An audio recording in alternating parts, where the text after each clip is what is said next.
ওটা কি? মেঘাচ্ছন্ন অন্ধকার রাত্রের বনভূমির মাথায় একটা উদ্যত শুলির মতো ওটা কি?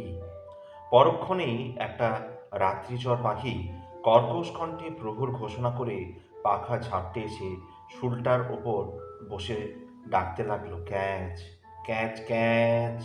ও, ওটা ঈশাই ঘোষের দেউলের সেই চূড়াটা। গভীর চিন্তামগ্নতার সঙ্গে ওই মন্দির প্রাঙ্গণে দাঁড়িয়ে তিনি মন্দিরটিকেই ভুলে গিয়েছিলেন। পরের দিন সন্ধ্যার সময় করকে নিয়ে লোক ফিরল। ভোরবেলা গিয়েও লোকটি কয়কে পায়নি। তার আগেই সে বেরিয়ে গিয়েছিল তার অভ্যাস মতো। অন্ধকার থাকতেই কাকে বাসা ছাড়ে, কয়ও তাদের সঙ্গে ঘর ছেড়ে বের হয়ে যায়। ঘর তার নেই। কয় বলে, আমি কয়ও বাসা বাঁধি না, ডালে রাত কাটাই গো। অর্থাৎ পরের ঘরের দাওয়ায় কিংবা ছাঁচতলায় শুয়ে পড়ে রাতটা কাটিয়ে দেয়। ইলামবাজারে মাঝির আখড়ায় আনাচে কানাচে কাটে। মাঝির এই রোগ বা সিদ্ধায় যাই হোক, তারপর থেকে সে আখড়ার ভিতরেই থাকে। থাকে মোহিনীর জন্যে। সন্ধ্যা হয়ে আসে আর মোহিনীর মুখ শুকিয়ে যায়। সামনে 4 প্রহর রাত্রি। মোহিনী বলে, কেমন করে কাটাবো কয়? কয় বলে, কাটাবে তুমি ঘুমিয়ে গেলে। তুমি খেয়ে দিয়ে ঘুমিয়ে পড়ো, সকালবেলা কা কা করে তোকে ডেকে তবে আমি বেরোবো। আমি রইলাম। আর না যদি ঘুমোস তবে 4 প্রহর রাত মনে করে মনে হবে জীবনের আর পোহাবে না। তোর কোনো ভয় নেই। রাতে যদি ছোট সরকারের দানুরা আসবে না। তাদের পরাণের ডর আছে। লোকে জানে মাঝি ডাকিনী সিদ্ধাই পেয়েছে। রাত্রে মাঝির বাট হয়। বাট বওয়া দেখলে তৎক্ষণাৎ মৃত্যু। এবার তার হাত দুটো চেপে ধরে ফুঁপিয়ে কেঁদে ওঠে মোহিনী। বলে, আমি যদি দেখে ফেলি কয়? ঘুমোবি যখন তখন দেখবি কি করে? আমি তোর মাথায় হাত বুলিয়ে দিয়ে ঠিক ঘুম পাড়িয়ে দেবো। যদি ঘুম ভেঙে যায়, উঠবি না, চোখ খুলবি না, মিট মিট করে চোখ বুজে পড়ে থাকবি। ওরে, তা আমি পারছি না রে। মা কি করছে না দেখে যে স্থির থাকতে পারছি না রে। আমি যে সব ভুলে যাই। তাহলে তুই খেয়েছিস? তাহলে তুই দেখেছিস? হ্যাঁ, তবে আবার কি? দেখেও তো তুই মরিস নাই, তবে তোর ডর কি? একটু চুপ করে থেকে এবার কয় ওকে বুঝিয়ে বলে, এ মাঝির সিদ্ধাই নয় মোহিনী, এ তোর মায়ের ব্যাধি। মায়ের তোর মাথা খারাপ হয়ে গেছে। মাঝি খেপেছে। মোহিনী, এ তোর মায়ের ওই সিদ্ধ পুরুষ নবীন গোস্বামীর কাছে অপরাধের ফল। মোহিনীর চোখের সামনে পুরনো ঘটনাগুলি ভেসে ওঠে।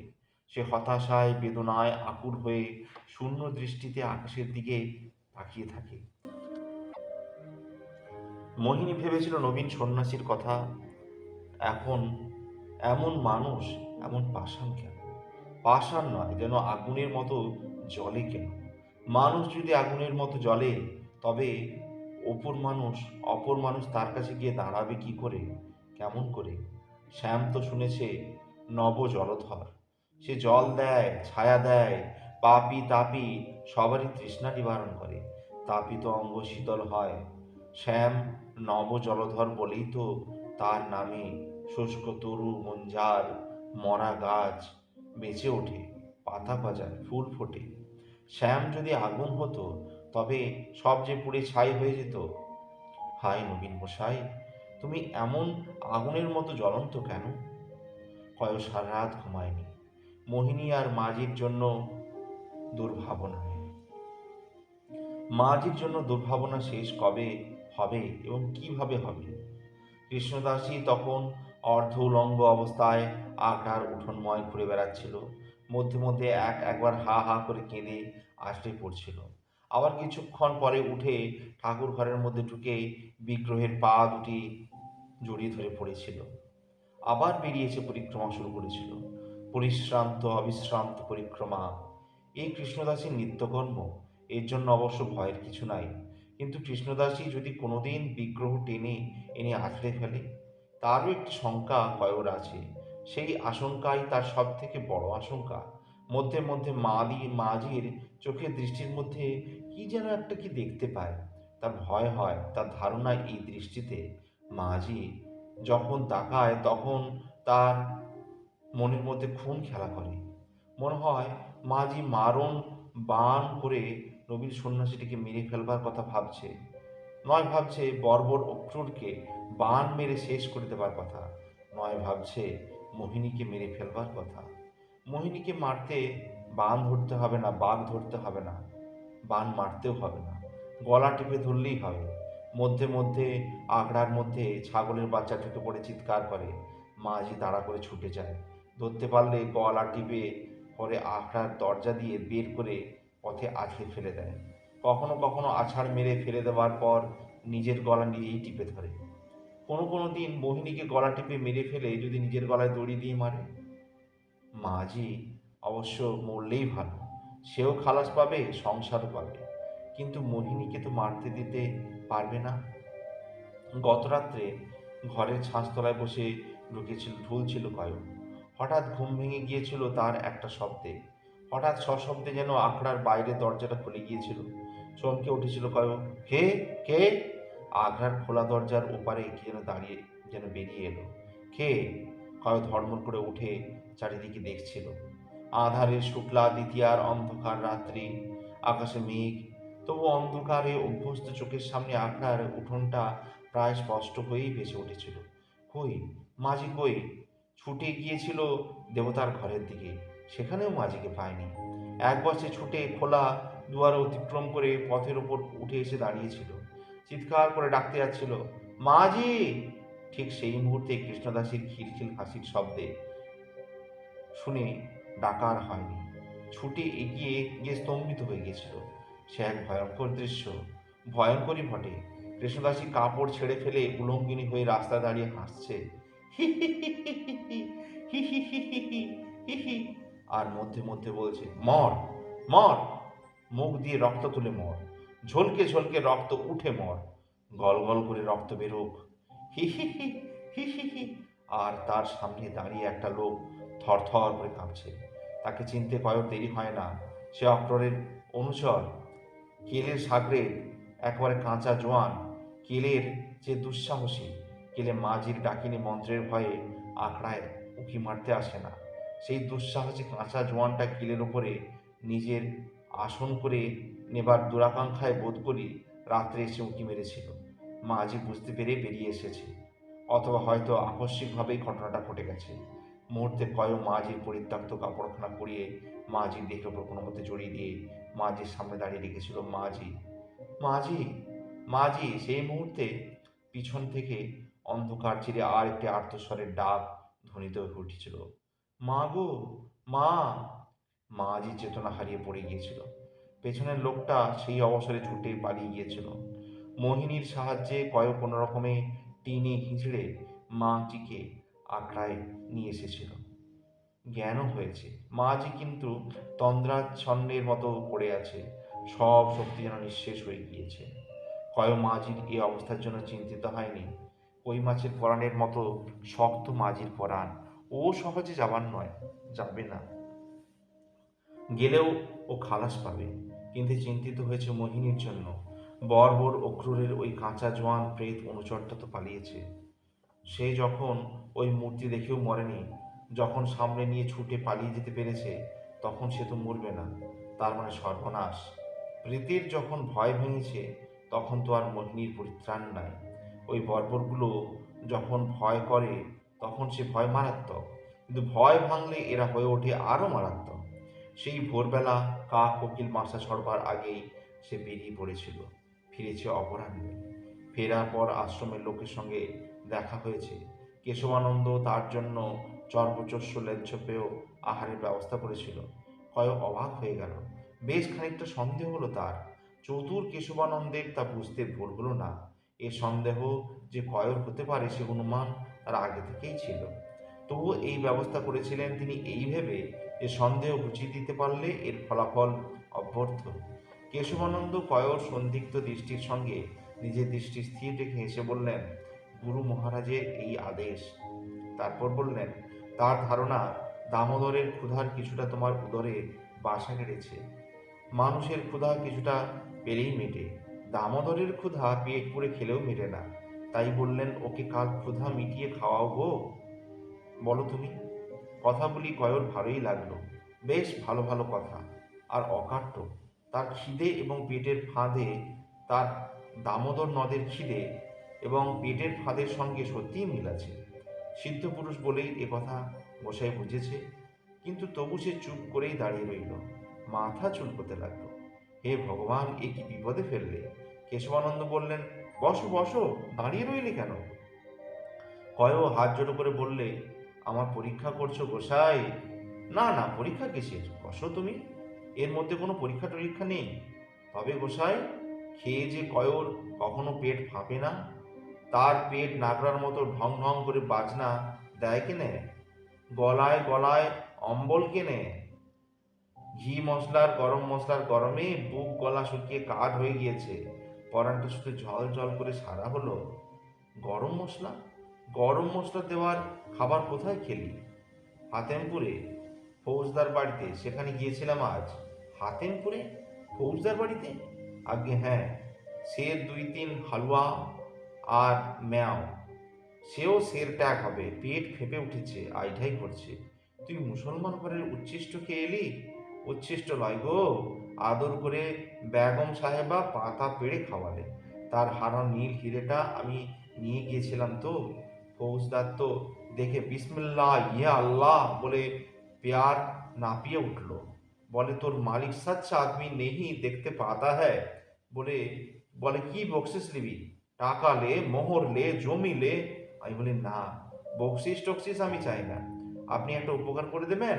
আপনি ফৌজদার, এ মুলুকের দণ্ডমুণ্ডর মালিক। এক বদমাসের অত্যাচার থেকে একটি অনাথা বালিকাকে রক্ষা করবেন। সেই মোহিনী বলে মেয়েটা গো, এবার আর তার অক্ষরের হাত থেকে নিক্ষেপ নাই। মাঝি ডাকিনী মন্ত্র সিদ্ধায় এসব কথার কথা তা জানাজানি হয়ে গিয়েছে। নবীন গোসাই সিদ্ধ পুরুষ, উনিই আমাকে কাল বলেছিল, তুই যা কয় ফৌজদার হাফেজ খাঁর কাঁধে, উনি কার্যসিদ্ধি করে দেবেন। সেই নীল হিলেটা তুই কুড়িয়ে পেয়ে আমাকে রাখতে দিয়েছিলি, এটা তাদেরই।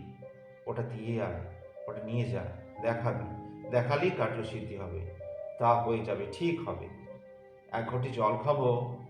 কয়ের বুক আবার শুকিয়ে উঠেছে। কেশবানন্দ শ্যামানন্দকে বললেন, খানিকটা হজমি দাও জলের সঙ্গে। আকণ্ঠ পুড়ে পেরুকটা হালুয়া আর মেওয়া ফল খেয়েছে। হালুয়া আর মেওয়া, যে হালুয়া আর মেওয়া, সে বুঝতে কেশবানন্দের কষ্ট হয়। কয় বললে, করবো কি বলেন? ফৌজদার হিরেটা নিয়ে ভেতরে গিয়ে হুকুম করলে, নিয়ে আয় বেটা বরেগি ভিখারিকে। বেগম দেখবে তাকে, আর নিজে দাঁড়িয়ে খাওয়াবে। আর তারই কাছে বলতে হবে ওই মোহিনীর কথা, মেয়ে ছেলের কথা যে, আর নবাবী ফৌজদারি অন্দর যে, যা করবার বেগম করবে। তা সামানন্দ এক ঘটি জল আর একটি হজমি বটিকা নিয়ে এসে দাঁড়ালো। কয়ও ব্যগ্রভাবে অঞ্জলি পাত্রে, দাও, আগে এই বুড়িটা গলায় ফেলে নে। কয়েক একটা দীর্ঘশ্বাস নিঃশ্বাস পেলে বললে, পরানটা আইঢাই করছে আর তেষ্টা পাচ্ছে। নইলে ঘি গরম মশলার খুশবুটাই বড় ভালো লাগছে। ভালো উঠেছে মশাই, না হলে তো এতক্ষণ কোন কালে কয়েক গলায় আঙুল দিয়ে সব উগড়ে দিয়ে খালাস হতো। হজম হলে তো এই খুশবুটাই আর উঠবে না। কয়েক দৃষ্টি করুণ হলো, পরক্ষণেই বললেন, না, দাও, এগুলো খেতে হবে তো, দাও। বড়ি এবং জল খেয়ে গোটা দুই বড় ঢেকুর তুলে বলল, বুঝেছেন গোসাই, এ ফৌজদার আর সব আমির কি স্যাক জমিদারের মতো নয় গো। ওই এক বেগম নিয়েই ঘর সংসার। বেগমের পেতা খুব, দুজনার মধ্যে খুব ভালোবাসা। বললে, আমিনা পেয়ারি, এই এর কাছেই শোনো সে মেয়ের কথা, শুনে যা করবার করো। কেশবানন্দ চমকে উঠলেন, ভুরু দুটি কুঁচকে উঠল তার। বললেন, কি কি বলে ডাকলেন? ফৌজদার? আমিনা? হ্যাঁ, আমিনা পেয়ারি। আমিনা, আমিনা! মথুরার ঘাটে বাদশাহ বংশের এক ব্যভিচারী সন্তানের কথাগুলো সঙ্গে সঙ্গে মনে পড়ে গেল কেশবানন্দের। আমিনা, সে হারানো মেয়ের নামও আমিনা। ওসমান নামক এক ওমরাহ পুত্রের সঙ্গে পালিয়েছে। ভয় বলে, তা বেগমও লোক ভালো। আমাকে হাল্লু ম্যাও খেতে দিয়ে বললে, তু খা, हम लोग समझ कर देखी, খুব খুবসুরত লড়কি। আমি বললাম, ঝুট বলবো না, খুবসুরত বটে বেগম সাহেব, তবে সে কি আপনকারদের মতন? এমন রং কোথা পাবে? রূপের তেজ কোথা পাবে? ওই দেশের লড়কি তো সদ্য পাক ধরা ধানের মতো, মানে গেরুর রং হলেও সবুজ সবুজ আভা, এই আর কি। আর বড় ঠান্ডা, তেমনি নরম। কথা বলতে বলতে কয়ও পরপর গোটা চারেক বড় বড় উদ্গার তুললে। হেউ, হেউ, হেউ। কেশবানন্দ বললেন, তারপর? কয়ও হাত বাড়িয়ে পায়ের ধুলো নিয়ে বলল, আহ বাঁচালে বাবা গোসাই, আহ সব মিটিয়ে দিলে চার ঢেকুরে। আহ আদ্র ঢেকুর উঠলে তো পেটের নাড়িভুড়ি হজম হয়ে যাবে গো গোসাই। খাবার তো প্রস্তুত হয়েছে রে, ভোজনে বসে যা। তা খা আর বল, তারপর কি হলো? অক্রূরের হাত থেকে রক্ষা পাবে কথা দিলে। অক্রূরের সঙ্গে তো হাতেম খায়ের খুব দহরম মহরম ছিল রে, না ফৌজদারের অন্দরে ঢোকবার ব্যবস্থা করে এলি? কথা শেষ হলো না গোসাই। ফৌজদার চলে গিয়েছিল তো, আবার হন্তদন্ত হয়ে ফিরে এলো। সে সব বললে বেগমকে। বেগমও খুব হন্তদন্ত হয়ে উঠে চলে গেলেন। লোকজনে গিয়ে বললেন, খেয়ে নিয়ে বাড়ি চলে যাও হে বৈরাগী, জলদি ভাগ। লগরি মানে রাজনগর থেকে ঘোড়সর এসছে, ভাগ ভাগ, এখন উৎসব উৎসব শুনবার সময় না। কেশবানন্দ অর্থপূর্ণ দৃষ্টিতে শ্যামানন্দের দিকে তাকালেন। শ্যামানন্দ সে দৃষ্টির অর্থ অনুমান করে বললেন, নবাবী ফৌজ মুর্শিদাবাদ থেকে রওনা হয়েছে। ঠিক সেই সময়ে রাত্রির প্রথম প্রহর অতিক্রান্ত হওয়ার ঘোষণা দিকে দিকে ধ্বনিত হয়ে উঠল। শিবারা ধ্বনি তুলে বনময় ডেকে উঠল। বাদুড়েরা পাখা মেরে উঠল। গাছের কোটরে ডালে ডালে পেঁচারা ডাকতে শুরু করলে। সেই ধ্বনির প্রতিক্রিয়ায় সচকিত হয়ে অহরহ জাগ্রত পতঙ্গেরা চঞ্চল হয়ে উঠল। তাদের ধ্বনি বারেকের জন্য উচ্চ হয়ে উঠল। কয়েও সচকিত হয়ে উঠল, গোসাই! কি হলো, চমকে উঠলি যে? প্রহর রাত হলো, এই জন্য শেয়াল ডাকছে। হ্যাঁ গোসাই, আমার যে বড্ড দেরি হয়ে গেল গো। মোহিনী যে একা আছে, মাঝিকেও একা থাকা, মাঝি থেকেও না থাকা। আমি যাই গোসাই। খেয়ে নে, কতক্ষণ লাগবে? আমি খেতে খেতে যাব। সে তার ময়লা গামছাখানি বিছিয়ে পাতা শুদ্ধ খাবার তার উপর চাপিয়ে বেঁধে নিয়ে ঠিক করে একটি প্রণাম করে বললে, আমি চললাম গোসাই।